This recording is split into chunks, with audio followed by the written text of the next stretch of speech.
Hello students. स्वागत है आप लोगों के अपने यूट्यूब चैनल शिक्षा हब में। तो विद्यार्थी, आज हम लोग अपने नेक्स्ट जो चैप्टर है उसको पढ़ने जा रहे हैं, जिसका नाम है वैदिक सभ्यता।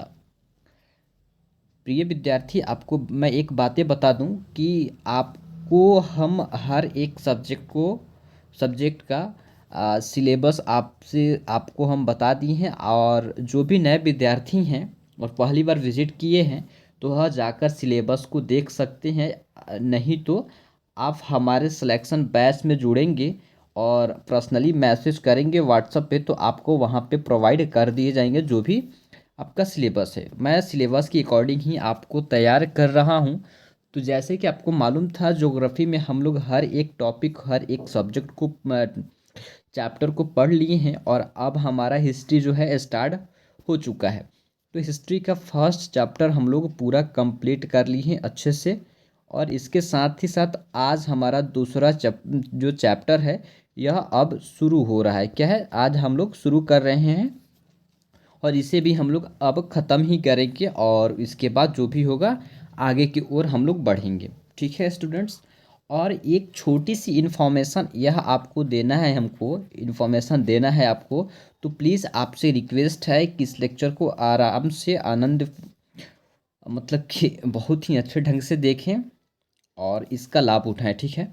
तो देखिए, अगर यह इन्फॉर्मेशन आप जानना चाहते हैं कि आखिर यह इन्फॉर्मेशन क्या है, तो स्टूडेंट्स मैं बता दूं, यह इन्फॉर्मेशन जो है आपके लिए है, और आपके CHS एंट्रेंस एग्जामिनेशन में यह बहुत ही ज़्यादा हेल्प करने वाला है। तो इसलिए आप इस लेक्चर को आराम से देखेंगे। तो चलिए, पहले मैं अपने थोड़े से टॉपिक को कवर कर लेता हूँ, उसके बाद फिर अन्य टॉपिक पे हम लोग बातें करेंगे। देखिए स्टूडेंट्स, हम लोग आज पढ़ने जा रहे हैं वैदिक सभ्यता। आपके मन में यह चल रहा होगा कि सर आखिर यह वैदिक सभ्यता आप नाम ले रहे हैं, यह वैदिक सभ्यता है क्या, इसके बारे में बताइए। तो देखिए स्टूडेंट्स, मैं अभी अब बताने ही जा रहा हूँ कि आखिर यह वैदिक सभ्यता जो है यह क्या है। देखिए, यह वैदिक सभ्यता को हम लोग कहीं कहीं पे आर्य सभ्यता भी कहते हैं। कहीं कहीं पे नहीं, कभी कभी आर्य सभ्यता भी इसको कहा जाता है। क्या? आर्य आर्य सभ्यता। ठीक है, यहाँ से ध्यानपूर्वक आप देखिएगा। ठीक है। सभ्यता क्या कहा जाता है, आपसे अगर पूछ लिया जाए वैदिक सभ्यता का दूसरा नाम क्या है, तो आप वहाँ पे आराम से इसको देख लेना। आर्य सभ्यता भी इसको कहते हैं। किसको? वैदिक सभ्यता को। यह आपके लिए तो एक मुख्य पॉइंट हो गया। पहला इंपॉर्टेंट पॉइंट यहीं से आपका निकल कर आ गया कि आर्य सभ्यता को हम लोग मुख्य सभ्यता कहते हैं। अब मेरे विद्यार्थियों के मन में यह प्रश्न चल रहा होगा कि सर आखिर इसे आर्य सभ्यता क्यों कहते हैं, और यह जो आर्य आप बार बार रट रहे हैं, यह आर्य क्या होता है? सभ्यता का मतलब मुझे मालूम है, लेकिन इस आर्य का मतलब और इस वैदिक का मतलब मुझे बता देते तो मैं शायद संतुष्ट हो जाता और मुझे कोई कन्फ्यूज़न नहीं रहता। तो देखिए स्टूडेंट्स, मैं सारी चीज़ों को इसमें एक्सप्लेन करने वाला हूँ, और इसी पॉइंट को मैं जब एक्सप्लेन करता हूँ तो आप में से कुछ बच्चों को ऐसा लगता है कि सर इतना डीप क्यों पढ़ा रहे हैं, इतना डीप तो पूछता ही नहीं। देखिए स्टूडेंट्स, आपकी जो इच्छा करे आप वह पढ़िए, लेकिन मैं आपको हर एक कॉन्सेप्ट और हर एक पॉइंट को बताने वाला हूँ, ताकि मानते हैं कि नहीं पूछता है, ठीक है, नहीं पूछता है, अच्छी बातें हैं, लेकिन मैं आपसे बार बार बोलता हूँ कि यह आपकी उम्र में और आपके लेवल के लिए यह हाई एग्ज़ाम होने वाला है। क्योंकि आपको यह समझाने के मैं बहुत दिनों से कोशिश कर रहा हूँ, लेकिन आप समझ नहीं रहे। इसमें लिमिटेड सीट है। क्या?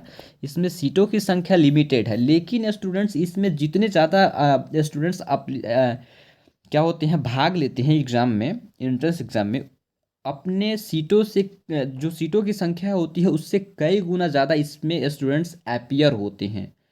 तो आप इसको समझ नहीं रहे हैं। तो यहाँ पे एग्जामिनर आपको क्या करेगा, एग्जामिनर यही ना करेगा कि इतने अच्छे ढंग से प्रश्न को बनाएगा।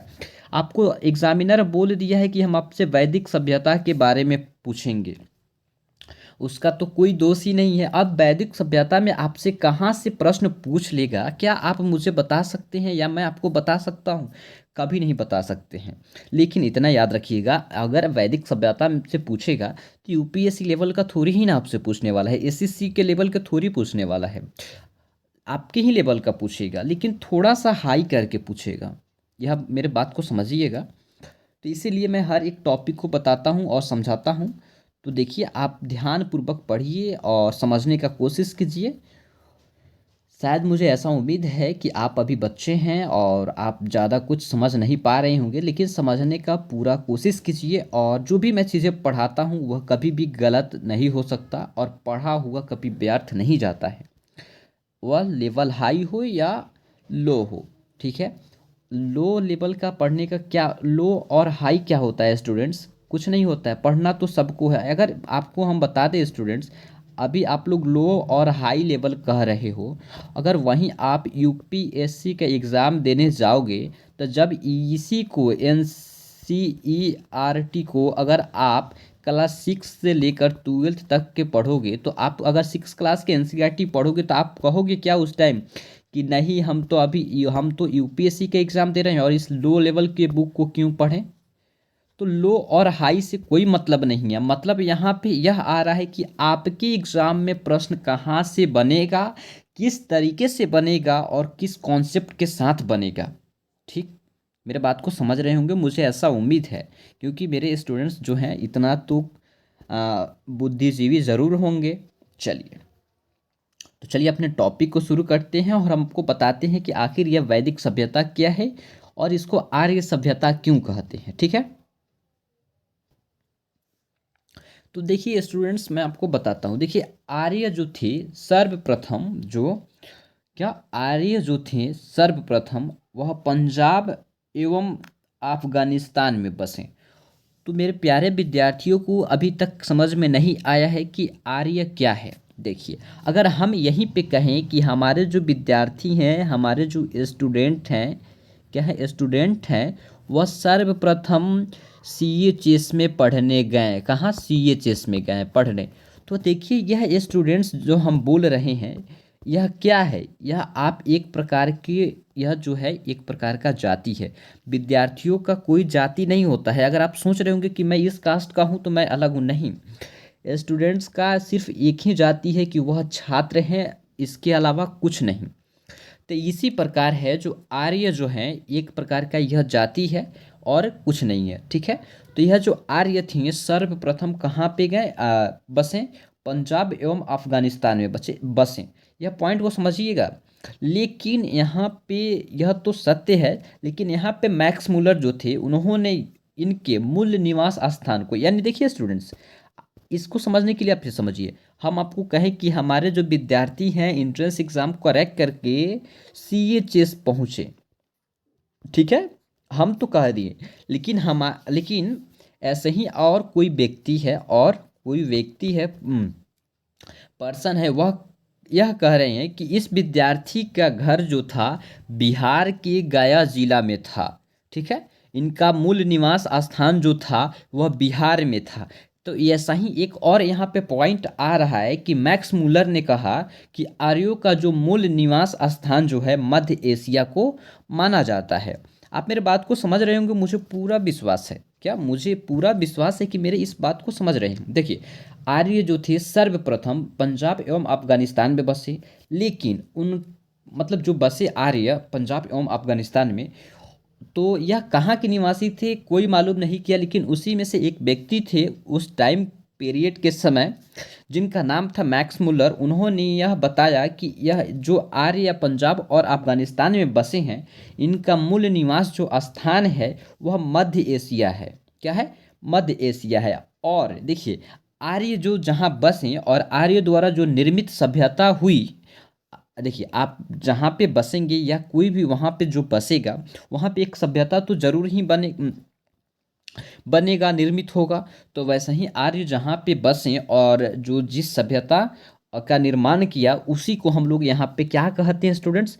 वैदिक सभ्यता कहते हैं। किसको? उसी को हम लोग वैदिक सभ्यता कहते हैं। और आर्यों के द्वारा यह निर्मित सभ्यता है, इसीलिए कभी कभी हम इसको आर्य सभ्यता भी कहते हैं।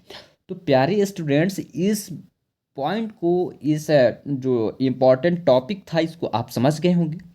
मुझे तो ऐसा उम्मीद है कि सब समझ गए होंगे।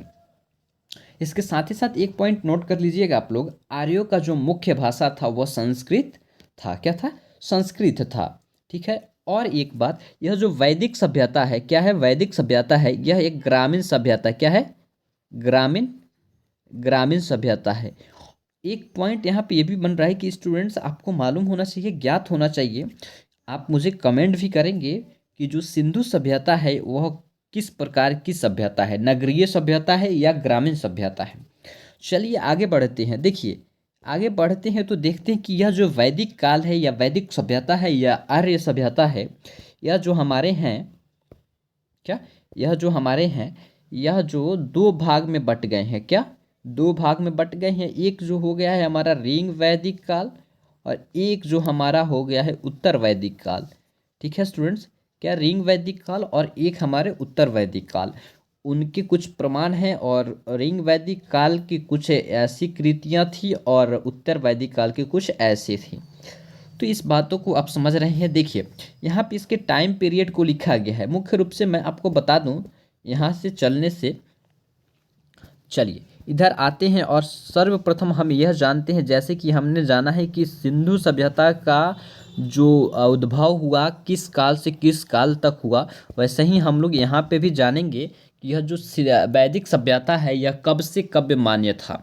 क्या यह कब से कब मान्य था? तो सिंधु सभ्यता जो आरंभ हुआ आपका 1500 ईसा पूर्व से लेकर, क्या 1500 ईसा पूर्व से लेकर 600 ईसा पूर्व तक हमारा जो रहा है वह वैदिक सभ्यता रहा है। ठीक है। तो यही जो 1500 ईसा पूर्व से लेकर 600 ईसा पूर्व को हम लोग वैदिक सभ्यता मानते हैं। तो देखिए स्टूडेंट्स, आपके मन में यह प्रश्न चल रहा होगा कि सर उस टाइम यह काल जो कालखंड था इसको कैसे विभाजन किया जाता था? तो अभी जिस तरीके से विभाजन किया जाता है उसी तरीके से उस टाइम भी किया जाता होगा। ठीक है। इसके बारे में आपको जानने की ज़रूरत नहीं है। अगर इस बारे में हम बताने लगें तो शायद मुझे ऐसा लगता है कि बहुत ज़्यादा लंबा हो जाएगा हमारा यह टॉपिक, और जो इम्पोर्टेंट है वहीं जानिए। ठीक है। तो यहाँ तक समझ गए। तो वहीं 1500 और से लेकर के 600 के बीच जो हमारा वैदिक काल था इसको दो भाग में बांट दिया गया, जो कि एक भाग हमारा कहलाया रिंग वैदिक काल, और रिंग वैदिक काल जो है हमारा 1500 से 1000 ईसा पूर्व में है, और उत्तर वैदिक काल जस्ट 1000 के बाद हमारा चला आता है। 1000 से लेकर लास्ट हमारा वैदिक काल 600 तक है, तो यह 600 तक आ जाता है। तो स्टूडेंट्स, मैं एक ही बात कहूँगा कि अभी हम लोग चल रहे हैं, आगे की ओर बढ़ते हैं, और कुछ ऐसे पॉइंट हैं जिसको हम लोग थोड़ा सा देखते हैं, उसके बाद हम आपको लेकर चलेंगे। सबसे पहले यहाँ पर रिंग वैदिक काल को पढ़ेंगे, उसके बाद हम लोग उत्तर वैदिक काल को पढ़ेंगे। इस पॉइंट को समझिए। पिंगट ने हड़प्पा सभ्यता एवं मोहनजोदड़ो को एक विस्तृत साम्राज्य की जुड़वा राजधानी कहा है। यह आपके लिए उतना इम्पोर्टेंट नहीं है, लेकिन समझ गए तो अच्छी बात है। इसके बाद इस पॉइंट को हम लोग आगे की ओर देखेंगे। अभी देखने की आपको आवश्यकता नहीं है। मैं आपको खुद व खुद नोट करा दूंगा कि क्या चीज़ें आपके लिए इम्पोर्टेंट है, क्या नहीं इम्पोर्टेंट है। ठीक है। चलिए आगे देखते हैं कि आर्यों के प्रशासनिक इकाई आरोही क्रम में इन 5 भागों में बांटा गया था। पहला जो था हमारा कुल था, उसके बाद हमारा ग्राम आता था, उसके बाद हमारा विष आता था, उसके बाद हमारा जन, और उसके बाद हमारा राष्ट्र। 2 3 4 5। अब देखिए, कुल जो था और कुल के जो मुखिया होते थे उससे हम लोग कुलपति कहते थे, और जो ग्राम थे उसको हम लोग ग्रामपति कहते थे, और 20 के जो हमारे प्रमुख थे उसे 20पति कहते थे। देखिए स्टूडेंट्स, एक पॉइंट को आप यहाँ पे अगर ध्यान रखते हैं तो मुझे ऐसा उम्मीद है कि अगर यहाँ से आपके लिए प्रश्न बनता है तो आप आसानी से इसे कर ले जाएंगे। लेकिन थोड़ा सा और आगे की ओर हम लोग बढ़ते हैं और देखते हैं कुछ इम्पोर्टेंट पॉइंट को। इम्पॉर्टेंट पॉइंट को देखने से पहले हम आपको लेकर चलते हैं कहाँ पे?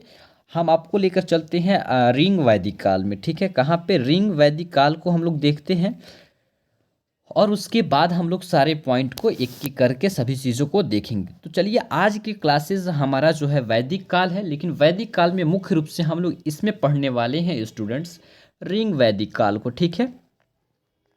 क्या पढ़ने वाले हैं? रिंग वैदिक काल को पढ़ने वाले हैं। रिंग वैदिक, ठीक है, वैदिक काल, ठीक है, काल। इसी को हम लोग मुख्य रूप से आज की इस लेक्चर में देखने वाले हैं। और इसके बाद अगर इसमें ही टाइम बचता है तो हम लोग उत्तर वैदिक को देख करके आज ही कंप्लीट कर देंगे, अन्यथा अगले दिन हम लोग इसे ज़रूर कंप्लीट कर लेंगे, ठीक है। चलिए देखते हैं उत्तर वैदिक काल को, सॉरी रिंग वैदिक काल को, और इसके हर एक पॉइंट को हम आपको बताएंगे, हर एक टॉपिक को हम आपको समझाएंगे, ताकि इसमें जो भी इसमें आपके लिए प्रश्न बने इससे आप उस प्रश्नों का हल कर सकें। देखिए विद्यार्थी, हम आपको बताने चल रहे हैं रिंग वैदिक काल। आप नोट कर लेना उस ऊपर, और ऊपर लिख लेना रिंग वैदिक काल, ठीक है। क्या लिखना है आपको? लिखना है रिंग, देखिए यहाँ पे रिंग, लिखना है वैदिक, ठीक है, वैदिक काल, ठीक है, काल। यह आपको ऊपर लिख लेना है, और लिखने के बाद यहीं आपका हेडिंग होने वाला है, तो इस हेडिंग को आप ज़रूर लिख लीजिए, ठीक है। चलिए अब इसको थोड़ा सा एडजस्ट कर दें और यहाँ पे हम लगा देते हैं। चलिए हम लोग पढ़ने जा रहे हैं रिंग वैदिक काल को, और रिंग वैदिक काल में जितने भी इंपॉर्टेंट पॉइंट है और आपकी एग्जामिनेशन के पर्पज से, ठीक है। देखिए रिंग वैदिक काल में सामाजिक संगठन की न्यूनतम इकाई परिवार था। देखिए हमारे अभी भी हम लोग जो अपने समाज में जी रहे हैं, तो हमारे समाज में भी सबसे पहला जो हमारा न्यूनतम इकाई जो आता है, हमारा अपना खुद का परिवार, हमारा खुद का अपना फैमिली आता है। क्या स्टूडेंट्स? हमारा खुद का अपना परिवार और हमारा खुद का अपना फैमिली आता है। इस डायोग्राम के माध्यम से मैं आपको एक बेहतरीन ढंग से समझाने का कोशिश करने जा रहा हूँ। यह कब का है? रिंग वैदिक काल में कब से कब चल रहा है? यह हमारा हमारा यह चल रहा है आपका स्टूडेंट्स 1500 से लेकर के 1000 ईसा पूर्व।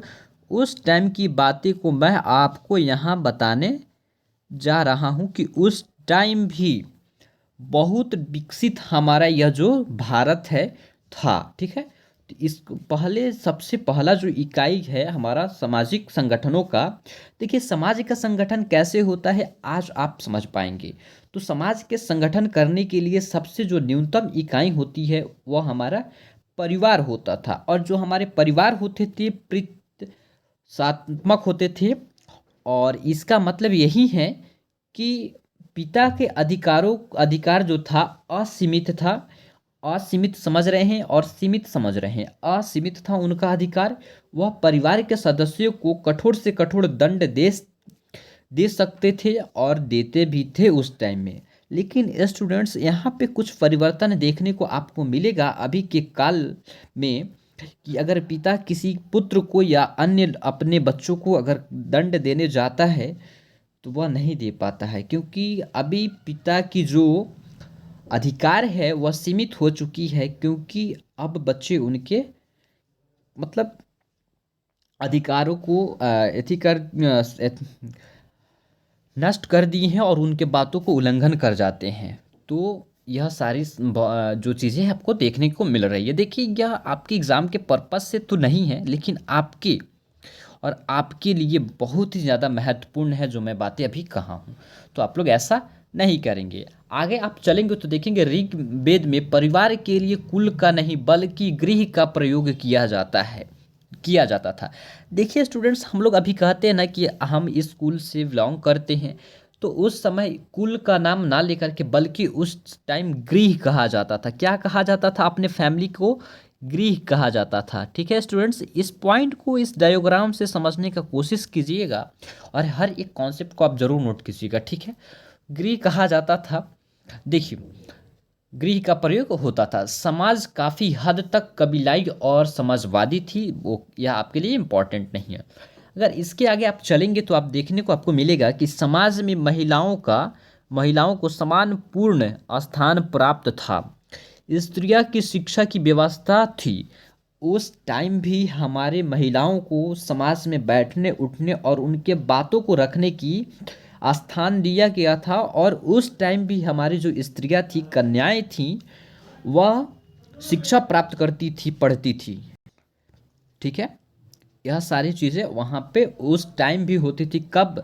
जब हमारा वैदिक काल था, यानी कि 1500 से लेकर के, क्या 1500 से लेकर के और 1000 ईसा पूर्व के बीच में हमारा जो जीवन यापन था इसी प्रकार था, जो कि मैं आज आपको बता रहा हूँ। इसके आगे आप चलेंगे तो देखेंगे कि उस टाइम जो था वह विवाह का स्थापना हो गया था। बहुविवाह यद्यपि विद्यमान था, परंतु एक पत्नी व्रता प्रथा का ही समाज में प्रचलन था। पत्नी व्रता प्रथा जो है यह उस टाइम अभी चला आ रहा था, इसका अंत नहीं किया गया था। बस उस टाइम के समाज में, सोसाइटी में एक यही खराबी थी जो कि पत्नी व्रता था। पत्नी व्रता जो एक प्रथा है यह उस टाइम अभी प्रचलन में था। ठीक है, एक बात यहाँ से स्पष्ट आपको देखने को मिलेगा कि आपका जो वह रिंग वैदिक काल था वह बहुत ही डेवलप था और बहुत ही अच्छा समाज था उस टाइम में भी। ठीक है, जीने का यापन भी बहुत अच्छा ढंग से था। यही चीज़ों का परिवर्तन आपको आगे चल करके उत्तर वैदिक काल में देखने को मिलेगा। ठीक है, यही चीज़ों का परिवर्तन आपको उत्तर वैदिक काल में देखने को मिलेगा। लेकिन स्टूडेंट्स, मैं आपको बता दूं कि मैं आपके लिए और आपको पढ़ाई में इन्वॉल्व करने के लिए, आपके आपके अंदर इंटरेस्ट जगाने के लिए इतने सारे कहानियों को मुझे कहना पड़ रहा है। नहीं तो आपको इतना जानने की ज़रूरत नहीं था। देखिए, विवाह में कन्याओं का जो था अपना मत रखने का वहाँ पे मान्यता दी गई थी, छूट दिया गया था। कभी कभी कन्याएं लंबी उम्र तक या आजीवन ब्रह्मचर्य का पालन करती थी, जिन्हें हम लोग अमाजू कहते हैं, जो आपको यहाँ देखने को मिलेगा।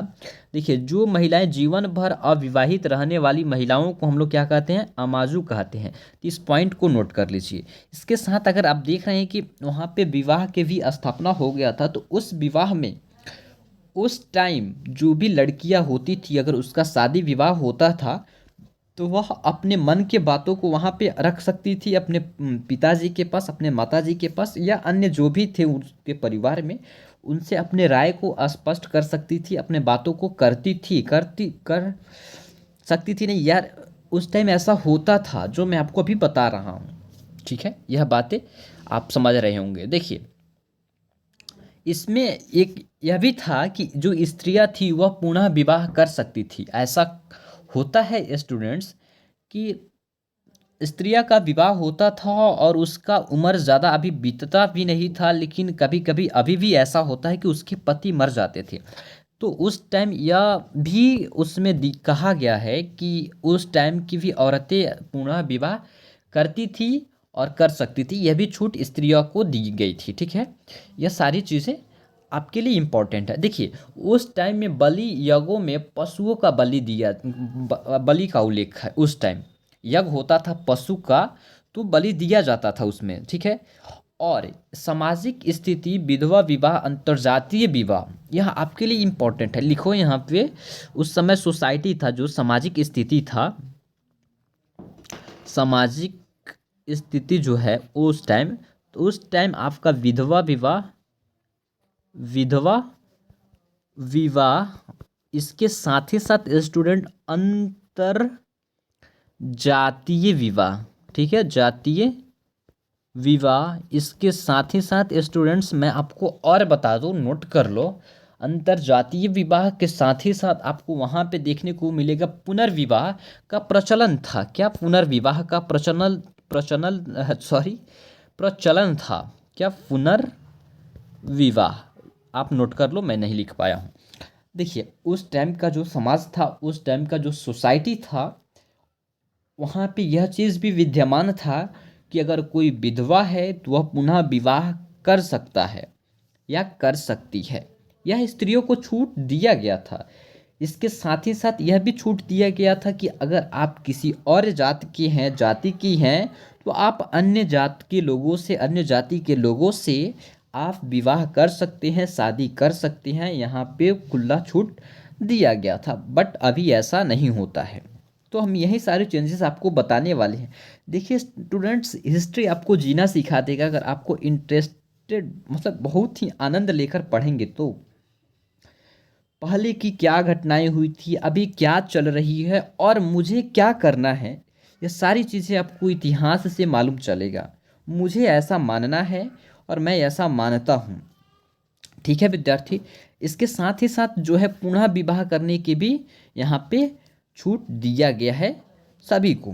तो यह सारी चीज़ें आप समझ गए होंगे। मुझे तो ऐसा उम्मीद है कि मैं जितने अच्छे ढंग से अच्छे तरीक़ों से बता रहा हूँ तो शायद इसमें कुछ प्रॉब्लम का सामना आपको करना पड़े। ठीक है, ठीक है। और एक बात जैसे कि आपको मालूम होना चाहिए कि ऋग वैदिक काल में जो राजनीतिक संगठनों का उल्लेख है, उस टाइम से ही आपके राजनीतिक संगठनों का उल्लेख किया गया है। और एक बात यहाँ पे देखिएगा, ऋग्वेद में राजा के लिए राजन, सम्राट, जनस्य और गुप्त, ठीक है, आदि शब्दों का व्यवहार हुआ करता था। आदि शब्दों का इन व्यवहार किया गया था और हुआ करता था। इस काल में राजतंत्र था। कब? ऋग वैदिक काल में राजतंत्र था। उसके साथ ही साथ लोग स्वेच्छा से अपनी संपत्ति का एक भाग राजन को उनके सेवा के बदले में दे दिया करते थे। देखिए स्टूडेंट्स, वहाँ उस टाइम जो था तो जो व्यक्ति थे जो अपने राजन को, अपने राजा को अपने संपत्ति का एक भाग, जितना भी वह उनके पास धन था, संपत्ति था, उसका एक भाग राजन को दे देते थे, क्योंकि राजन उनके सेवा करते थे। लेकिन यहीं पे अगर आप आगे चलेंगे तो यह कर असुली को लेकर के जो राजा थे वो अपने प्रजा पे गलत व्यवहार करते थे और उनसे सारे धन को हड़प्पा करते थे। जो यह आपको मौर्य साम्राज्य में देखने को मिलेगा। मैं एक सीक्वेंस में भी पढ़ाऊंगा ताकि आपको एक कहानी की तरह यह सारी चीज़ें याद रह सके। ठीक है स्टूडेंट्स? तो ठीक है स्टूडेंट्स, अब चलिए एक पॉइंट को हम आपको और क्लियर करते हैं कि उस टाइम भी क्या क्या चीज़ें होती थी जो आपको यहाँ से देखने को अब मिलेगा। देखिए, उस टाइम जो हमारा होता था, राष्ट्र में अनेक जन होते थे। क्या? राष्ट्र में जो थे अनेक जन होते थे। तो देखिए, आपको एक बातें मैं बता दूं,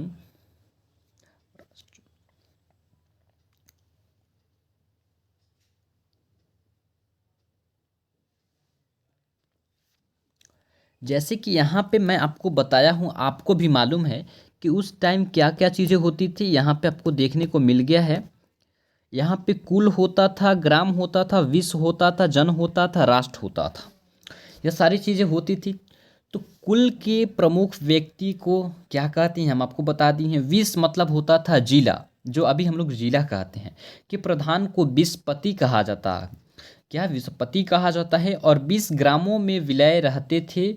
ग्राम का मुखिया ग्रामीणी कहलाता था। क्या? ग्राम का मुखिया जो था वह ग्रामीणी कहलाता था। और इसके साथ ही साथ अगर आप आगे बढ़ेंगे तो आपको देखने को मिलेगा कि इस काल में राजतंत्र तो था ही, और इसके साथ ही साथ आपको मालूम होना चाहिए ये भी कि उस टाइम राजा जो थे अपने प्रजा को, अपने गोपा को, अपने कबीले की रक्षा करते थे, अच्छे ढंग से रक्षा करते थे। ठीक है, ये सारी चीज़ें उस टाइम के समयों में आपको देखने को मिलेगा। इसके साथ ही साथ अगर एक पॉइंट यहाँ पे भी देख लिए एक नज़र, तो आर्यों का जो मुख्य पेय पदार्थ था वो सोमरस था। क्या था? सोमरस था। और यह वनस्पति से बनाया जाता था। और आर्य मुख्य 3 प्रकार के वस्तुओं का उपयोग करते थे। एक था वास, दूसरा था अधिवास और तीसरा था उष्ण। एक मिनट स्टूडेंट्स, मैं यहाँ पे थोड़ा सा, हाँ, उष्णीस। ठीक है, यहाँ पे उष्णीस, यहाँ पे थोड़ी सी मिस प्रिंटिंग है शायद, मुझे ऐसा लगता है। तो मुझे टाइम दीजिए, मैं आपको अभी ही कंफर्म कर देता हूँ कि आखिर यहाँ पे क्या चीज़ें मेंशन की गई है जो कि अभी आपको देखने को अच्छे से नहीं मिल रहा है। देखिए स्टूडेंट्स, एक बात मैं आपसे कह दूं कि अगर जो भी विद्यार्थी इस लेक्चर को देख रहे हैं और यह लेक्चर अगर उनको अच्छा लग रहा है और उनके लिए इम्पॉर्टेंट है, तो प्लीज़ आप इसको एक लाइक कर दीजिए और अपने दोस्तों में भी शेयर कर दीजिए। तो इसको उस निस ही कहेंगे या उसनिस ही है, कुछ मिस प्रिंट नहीं है, मैं कंफर्म हूँ। आप इस पे ट्रस्ट कर सकते हैं। ठीक है, तो यह सारी पॉइंटें आपको देखनी थी और जाननी थी। ठीक है, इसके अलावा और कुछ नहीं है।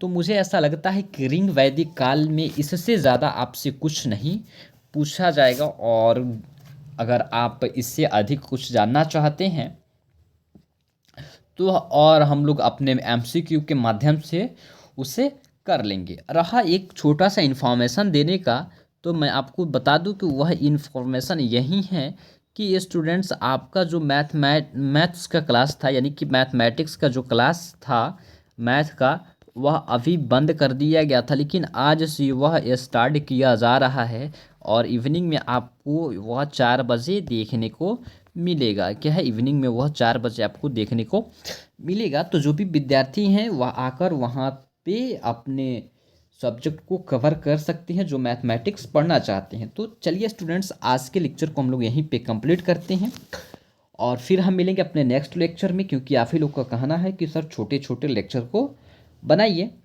तो आगे हम लोग मिलेंगे तो पढ़ेंगे उत्तर वैदिक काल, और इसके और उसके बाद और सारी चीज़ों को हम लोग देखेंगे और समझेंगे।